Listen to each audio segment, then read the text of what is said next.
Hi everyone, this is the news from Western Armenia, especially for you. 30th anniversary of Western Armenia's National Assembly. Armenian questions May 28 Independence Day. Iran remands $12 billion from the US. 1911 warning about Armenians in the Ottoman Empire. 71% of Armenians in Germany faced racism. USSR dropped territorial claims against Turkey in 1953. Historical memory and genetics of Western Armenia. RFI launches Armenian news service. Aprahamian, President of the Republic of Western Armenia and Chairman of the National Council of Western Armenia, delivered a speech dedicated to the 30th anniversary of the National Assembly of Western Armenia. He said that the idea of creating the National Assembly was formed after long discussions and was based on historical and legal foundations. He recalled that the process was officially announced in Paris on November 30, 2012. According to him, the main goal was to create state governance structure and unite Armenian potential. He stressed that the National Assembly should serve as a platform for Armenian unity and a common national position. Aprahamian also emphasized that the importance of national unity and historical rights of the future of the Armenian people. He said the process is based on earlier declaration and decisions adopted in different years. At the end, he noted that these initiatives is a continuing process aimed at strengthening national institutions and preserving historical memory. Armenag stated that there was no official act for independence for Armenia on May 28, 1980. He refers to the statement of the Armenian National Council of May 30, 1980, signed in Tbilisi. According to the next, the Armenian National Council declared itself the supreme authority of the Armenian province.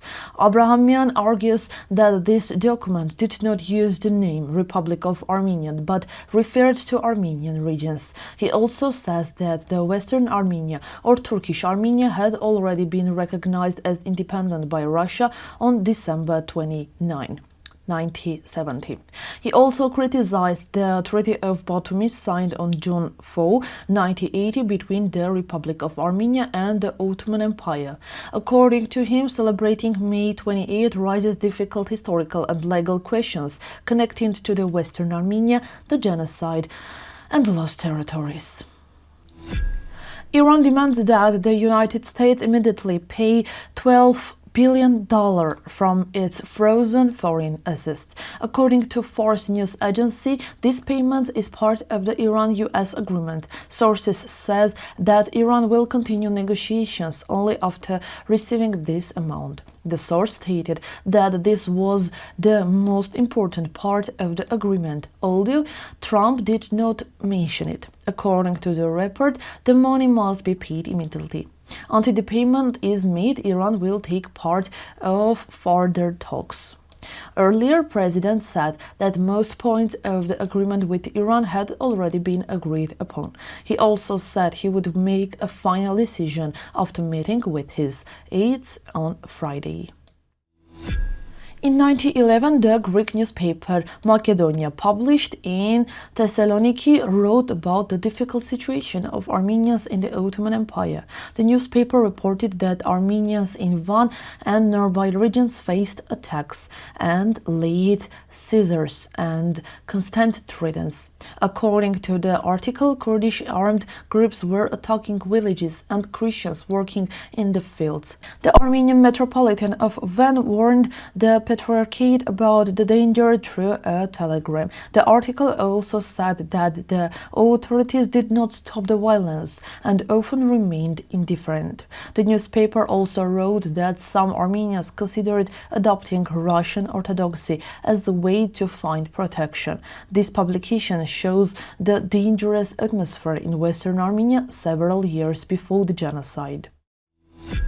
At the Aim Together Academic Conference in Kassel, Germany, participants discussed the topic of intra-group racism. Representatives of Armenian, Kurdish, Greek, Assyrians, Jewish, and Sinti and Roma communities took part in the conference. Members of the German Armenian Student Union, Miasin, spoke about anti-Armenian racism in Germany and other countries. They also referred to the rise of anti-Armenian attitudes after the Artsakh conflict. During the conference, survey results from the German Armenian community were presented. According to the survey, 71% of respondents said they had faced anti-Armenian attitudes, verbal abuse, or physical violence. German Armenian youth also organized genocide against Armenians Remembers event in several German cities from April 24 to 26. Participants said that German Armenian students now plays an active role in the fight against fascism and denialism. In 1953, the Soviet Union gave up its previous territorial claims against Turkey. These claims included discussions about Kars and nearby regions. By doing this, the USSR reaffirmed the Moscow and Kars treaties signed in 1921. On May 30, 1953, the Soviet government told Turkey that Armenia and Georgia were renouncing their territorial claims. The decision was presented as a step toward good neighborly relations, peace and security. This meant that the Soviet Union officially declared it had no territorial claims against Turkey. The text describes this position as anti-Armenian and says it was later confirmed in several international documents. After that, the Armenian question continued mainly as a historical, legal and political issue. This topic discusses the difference between historical memory and the real demographic and genetic picture.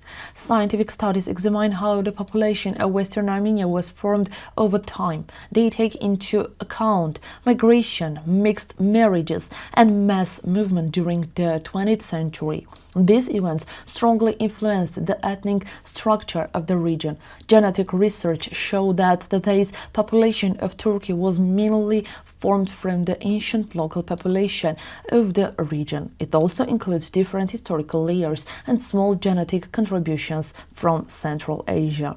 They have their own historical, linguistic, and genetic identity preserved for thousands of years in Western Armenia and Caucasus. Radio Office International has officially launched a new Armenian language news service. It has become RFI's 18th foreign language service. The new service will work only in Eastern Armenia and will focus fully on digital content. The 8-member editorial team aims to reach young audiences through Instagram, Facebook, and TikTok. Editor-in-chief Astrid Kakopian said that modern audiences receive much of their news through social media. She stressed that media must adapt to this reality while keeping quality and trust. The service will focus on fast news, new formats, and strong fact-checking. RFI representatives said the goal is to provide reliable information and help people recognize fake news. This was all for today's news. If you want something to learn, you can easily find Western Armenia's state TV website and read everything there. Thank you for watching.